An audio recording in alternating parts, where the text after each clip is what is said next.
Tadi malam terakhir mengislamkan seorang etnis Tionghoa yang sangat alot. Dialognya berjalan hampir 3 bulan. 3 bulan itu dialog. Alhamdulillah takluk dan menyatakan masuk agama Islam. Tapi belakangan ini saya dapat teror yang luar biasa. Sampai di Google juga, di YouTube itu masih ada tulisannya sampai sekarang. Saya dikejar-kejar orang NTT, dikatakan Ustadz Nababan telah melakukan kegiatan islamisasi untuk masyarakat Nusa Tenggara Timur. Karena sejak saya masuk ke sana 5 tahun yang lalu, sudah ratusan kita Islamkan orang-orang NTT. Dan saya membangun 3 cabang pesantren di NTT. Hal itu yang membuat orang-orang sana semakin mewaspadai gerakan-gerakan saya. Karena setiap saya datang ke sana ada saja orang yang ingin masuk agama Islam. Kemana-mana saya bawa ini terus. Saya bawa Alkitab ini. Kemana-mana saya pergi yang saya bawa Alkitab. Ada orang yang meragukan iman saya. Ustadz, kenapa anda dakwah kemana-mana selalu bawa Alkitab melulu? Kenapa tidak bawa Al-Quran? Anda ini ustadz atau pendeta? Saya bilang karena saya banyak ceramah tentang perbandingan agama dan sasaran dakwah saya kepada orang non-muslim paling banyak. Maka saya perlu hujah, perlu dalil. Kemana-mana saya bawa Alkitab. Kenapa saya tidak bawa Al-Quran? Saya bilang Al-Quran bisa dihafal.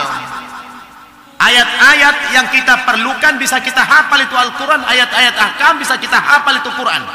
Tapi kalau ini kita tidak bisa hafal. Dulu saya lumayan lama jadi aktivis gereja, tapi saya tidak bisa menghafal ini. Tetapi saya masuk Islam, belajar Al-Quran, menghafal Al-Quran. Alhamdulillah Al-Quran itu mukjizat, mudah dihafal, dan itu dijamin oleh Allah. Sungguh telah kami mudahkan Al-Quran untuk dipelajari. Al-Quran mudah dipahami, Al-Quran mudah dihafal. Maukah kalian mengambil pelajaran dari dalam Al-Quran itu? Maukah kalian meluangkan waktu untuk menghafal Al-Quran itu? Dijamin oleh Allah Subhanahu wa ta'ala, Al-Quran itu ijaz, mukjizat yang luar biasa. Saya tidak lama-lama Pak kalau dakwah sama mereka itu. Sekali 2 kali pertemuan itu sudah gugur imannya, minta masuk agama Islam. Sering saya katakan di mana-mana, justru pengalaman dakwah yang sulit mengislamkan orang Islam, Bu. Sebelum kita lanjut, jangan lupa like, comment, subscribe, dan nyalakan notifikasinya agar tidak ketinggalan info terbaru lainnya. Semoga bermanfaat.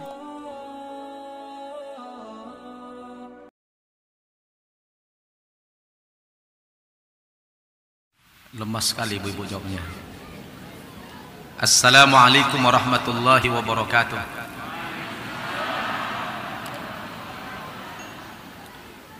Alhamdulillah.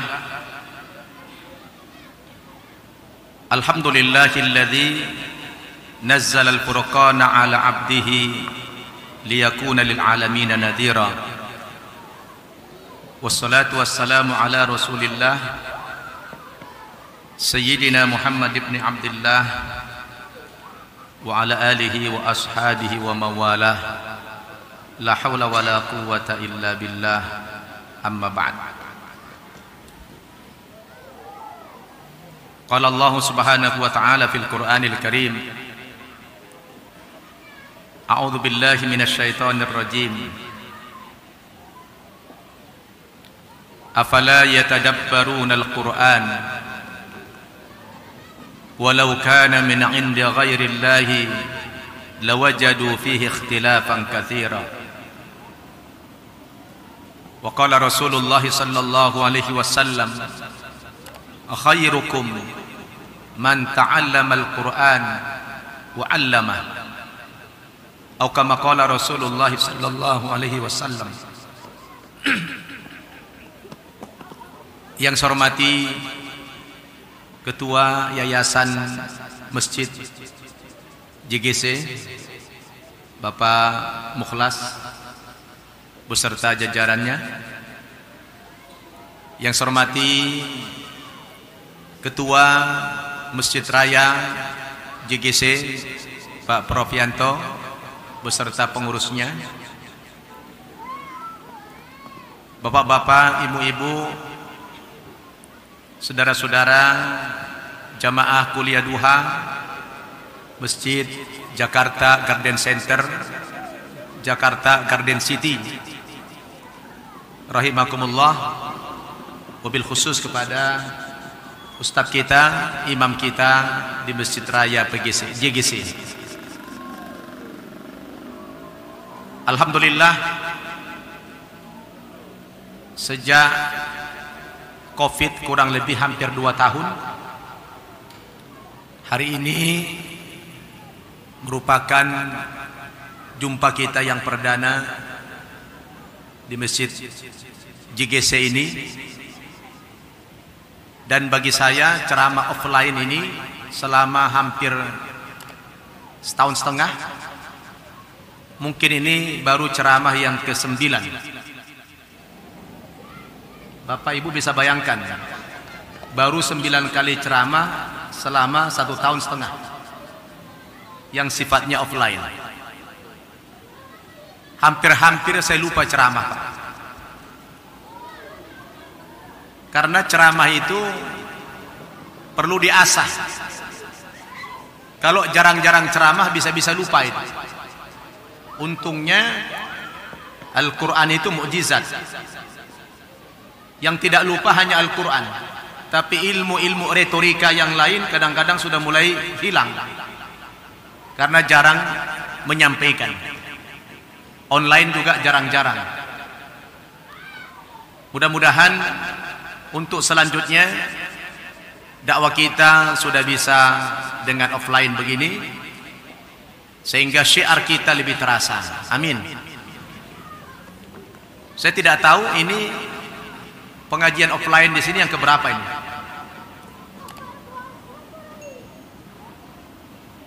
Kemarin ada juga 4 kali sudah ini. Alhamdulillah. Semoga tidak ada penutupan lagi.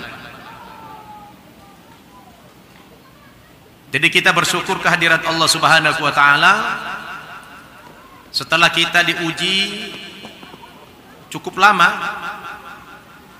Selama kita hidup di Indonesia, barangkali ini ujian terlama dalam hidup kita.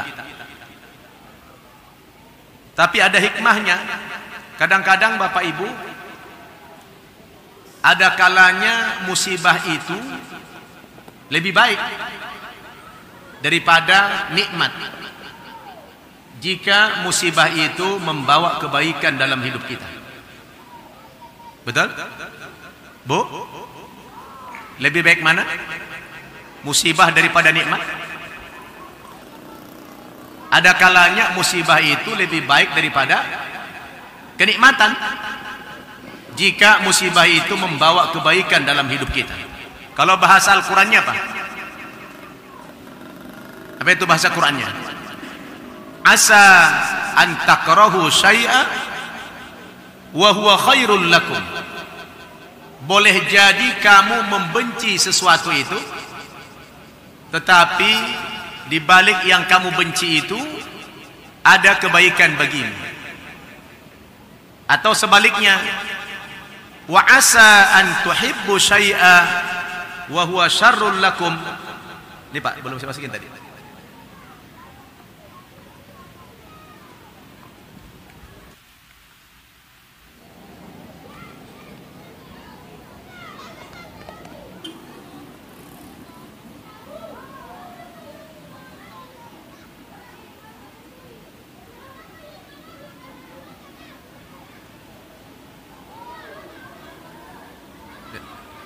Sebaliknya, wa asa an tuhibbu syai'a wa huwa syarrul lakum.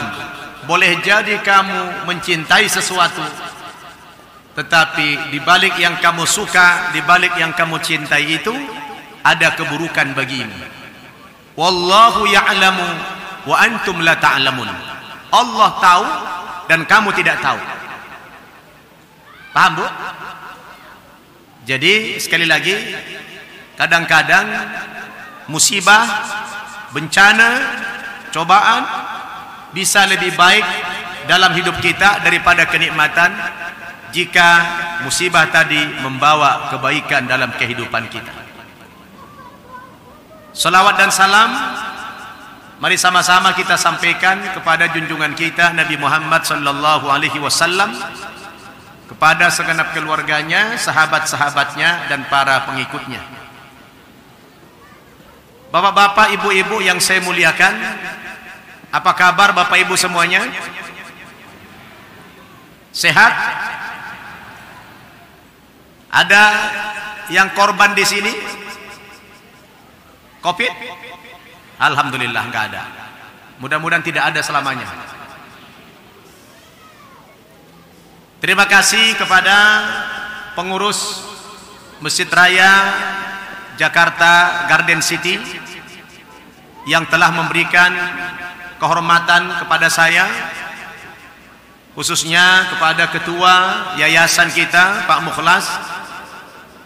Seperti yang beliau sampaikan tadi, alhamdulillah saya beberapa kali juga mengisi kajian di keluarga beliau melalui Zoom, dan secara offline di masjid ini juga sudah beberapa kali, alhamdulillah. Mudah-mudahan ibu dan bapak masih ingat sama saya. Sudah hampir 2 tahun tidak kemari. Sekilas tadi Pak Ketua Yayasan kembali memperkenalkan saya dengan segala aktivitasnya. Saya pikir sebagian jamaah sudah sangat mengenal dengan saya karena sudah beberapa kali ke sini. Tapi bagi yang belum pernah jumpa, tadi beliau sudah mengenalkan saya dengan kegiatan-kegiatan saya tersebut. Ya, memang saya mengasuh pesantren mu'allaf, jumlahnya sudah 6 cabang. Sudah ada 6 cabang, ada 3 di NTT di Kupang, ada 2 di Bintaro dan 1 di Bogor. Dengan jumlah santrinya kurang lebih 200 orang dan semuanya mu'allaf. Terakhir sekali saya mengislamkan tadi malam. Tadi malam saya mengislamkan etnis Tionghoa, seorang perempuan sarjana ekonomi di pesantren kita di Bogor. Maaf kalau saya batuk, bukan Covid ini ya. Jangan sampai Bapak Ibu ketakutan, ini batuk-batuk Covid ini ya. Jadi kadang-kadang kita kopat Covid ini membuat kita curiga kepada sesama kita ya. Batuk dikit udah ketakutan ya. Trauma kita dengan batuk. Jadi mohon maaf kalau saya batuk, itu memang lagi musim batuk saya. Jadi jangan ditakutin. Alhamdulillah Bapak Ibu menjaga prokesnya. Saya kalau ceramah pakai begini kayaknya sesak napas saya. Izinkan saya ceramah tidak pakai masker. Tapi Bapak Ibu saya minta pakai masker ya. Jadi tadi malam terakhir mengislamkan seorang etnis Tionghoa yang sangat alot. Dialognya berjalan hampir 3 bulan. 3 bulan itu dialog, alhamdulillah takluk dan menyatakan masuk agama Islam. Insya Allah nanti saya upload lagi di YouTube kita An-Naba TV untuk syiar agama Islam. Tapi belakangan ini saya dapat teror yang luar biasa. Sampai di Google juga, di YouTube itu masih ada tulisannya sampai sekarang. Saya dikejar-kejar orang NTT, dikatakan Ustadz Nababan telah melakukan kegiatan islamisasi untuk masyarakat Nusa Tenggara Timur. Karena sejak saya masuk ke sana 5 tahun yang lalu, sudah ratusan kita Islamkan orang-orang NTT. Dan saya membangun 3 cabang pesantren di NTT. Hal itu yang membuat orang-orang sana semakin mewaspadai gerakan-gerakan saya. Karena setiap saya datang ke sana ada saja orang yang ingin masuk agama Islam. Karena ada teror yang luar biasa kepada saya. Mungkin nanti Bapak Ibu bisa buka di Google itu. Ya. Ustadz Nababana juga melakukan gerakan islamisasi. Saya diteror sampai hari ini, terornya belum berhenti. Makanya bagus jangan pakai mic luar tadi, saya mau cerita. Sebab mereka itu takut dengan gerakan-gerakan dakwah kita. Saya tidak banyak bicara. Dakwah yang saya lakukan di sana itu sesuai dengan kebutuhan masyarakat.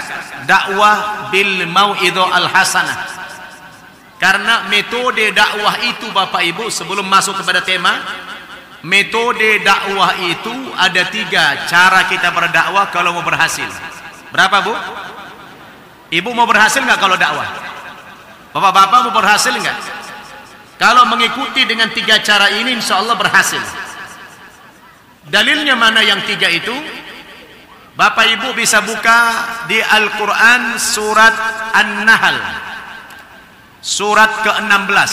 Jadi saya minta semua buka Al-Quran, ya, yang tidak bawa Al-Quran, saya lihat banyak Al-Quran di situ. Coba dibuka Al-Qurannya, surat ke-16, surat An-Nahl, ayat 125. Karena tema kita ini masalah kembali kepada Al-Quran, saya akan lebih banyak mengetengahkan tentang Al-Quran, maka tolong dikeluarkan Al-Qurannya atau diambil Al-Quran wakaf yang disiapkan di pinggir-pinggir masjid ini. Itu banyak Al-Quran ibu-ibu, silakan diambil. Kalau kita ingin sukses berdakwah, ikuti metode dakwah dalam Al-Quran itu. Surat apa tadi Bu? An-Nahl ayat 125.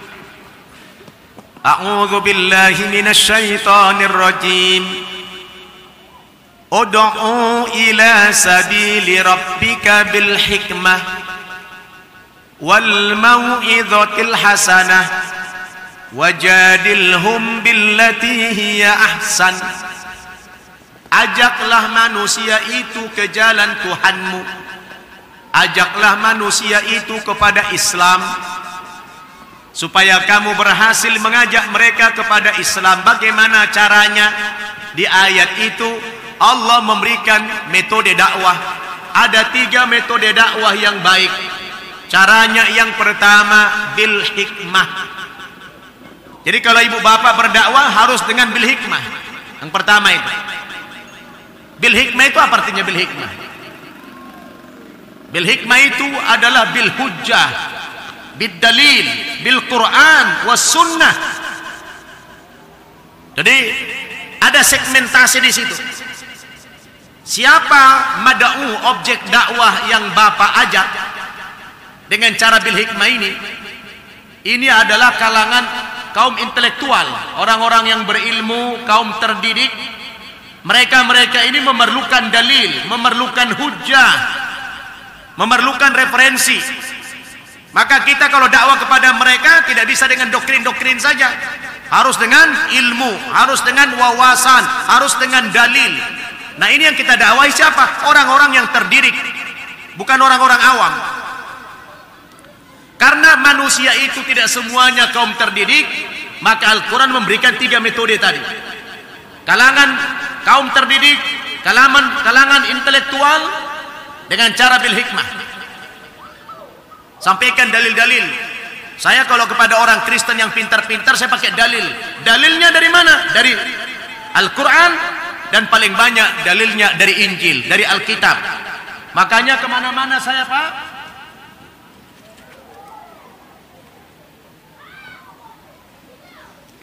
kemana-mana saya bawa ini terus.